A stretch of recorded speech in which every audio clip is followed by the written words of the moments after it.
All I really wanted was you, girl. I can't get enough of you. Said I can't get enough of you. Alright, what's going on, guys? It's DZ Disc here. Yes, before I start the video, I'd like you to know that yes, I did join DZ Originals again. I'm really excited to be a part of DZ again. They're a great team, and I'm really looking forward to being a part of their organization and growing with them once again. I regret leaving in the first place, but now I'm back. It's water under the bridge, and let's get right into the video.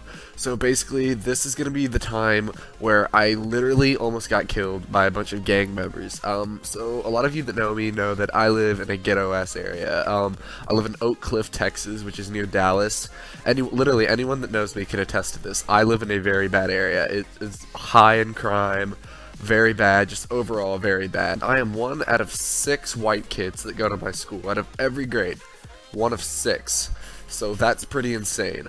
But anyway, let's get on to the story. So basically, this happened in March last year. It was March 13th. I remember this. March 13th, 2017. So early this year. I didn't mean to say last year. So basically, what happened is I was at school. Basically, I was going from biology to algebra, and I bumped into this kid in the hall, and this kid literally was tatted up. Like, he had so many tattoos. I remember he had a tattoo of a skull with a sword going through both of the eyes on his left pec, and he was wearing like this tank top. I don't think my school really cares about dress code that much. And he was wearing like a tank top, so I could kind of see it there, so I knew this guy was like the shit, like he was the real deal. And he said, "Hey, watch where you're going." I'm like, "Look, I'm sorry, I didn't mean it." And literally out of nowhere, he's just like, "Are you giving me attitude?" It's literally like the scene out of a TV show where they're like, "I didn't mean anything," and just starts interrogating him.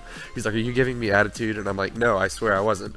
And he was like, "Say one more thing to me and I'm gonna kick your ass." And I'm like, "No, I swear I was not meaning any trouble." And he's like, "Alright, that's it. Me and my boys, we're coming for you." I remember this vividly. He was like, "Me and my boys, we're coming for you." And then they just all walked away, him and his group, and they were all like looking at me.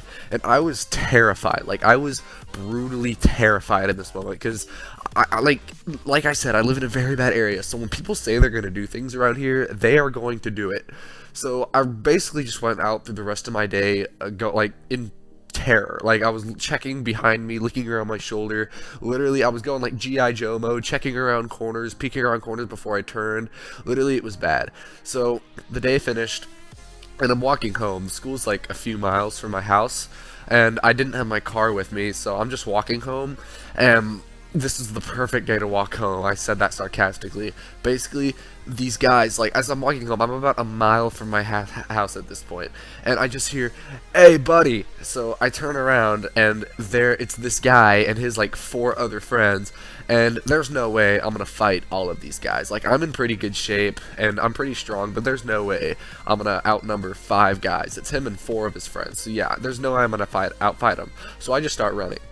And, like, I remember vividly, I pass my house. Like, I go straight by my house. And the way my neighborhood's set up is there's a row of houses, and then there's an apartment complex right across from it. And there used to be more apartments, but they tore half of them down back in, like, 2012. So there's, like, little areas to hide, but there is this apartment complex. So I turn, and as I go 2 houses past my house, I take a left, and I go into this apartment complex, and I start hiding in there. And there's like so many rooms, and what I do is I knock on one of the doors, and the way the apartment complex is set up is it's like they're surrounded, and then there's like a courtyard in the middle, and I'm on like the 2nd floor of one of them. It almost looks like a motel. So I knock on one of the doors, and they don't answer. So I knock on another door, and it takes a while for him to answer, but he answers. And I turn around, and I see them kind of walking into the courtyard of the apartment complex, and I'm like, okay, so they don't see me yet. But it's this old dude, it's this old black dude, and he's like, "Is there anything I can help you with?" I'm like, I didn't want to tell him there's a bunch of gangbangers chasing after me, I need to hide in your house, because he would feel like he was in danger. I told him my house was locked, and I really need to go take a shit, so, can I please use your bathroom? And I know this is a really, really awkward thing to ask of him, but he was a really nice guy, and he was like, "Yeah, sure, okay, fine." So I go in there, and I hide in the bathroom. And he thinks I'm taking a dump, and I'm in there for a good 30 minutes. I remember he knocked on the door one time going, "Are you okay?"